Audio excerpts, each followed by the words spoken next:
করে আমি ফেটিয়ে নিচ্ছি ভালোভাবে। আর এটাকে সুন্দর করে কিন্তু এখন দইয়ের সাথে মিক্স করতে হবে।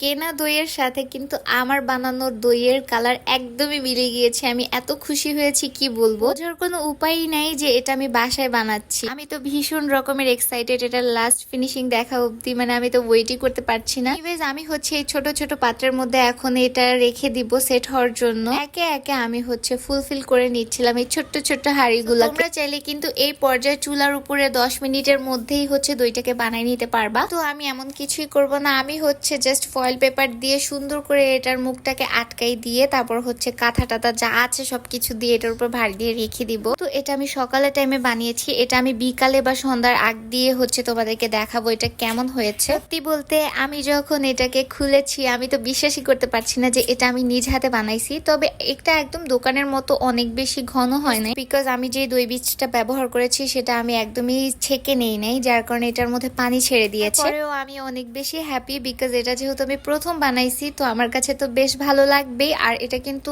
অনেকটাই দোকানের মতো খেতে হয়েছিল। ভিডিওটা ভালো লেগে থাকলে অবশ্যই আমাকে ফলো দিয়ে আমার পাশে থাকবা। সবাই ভালো থাকা।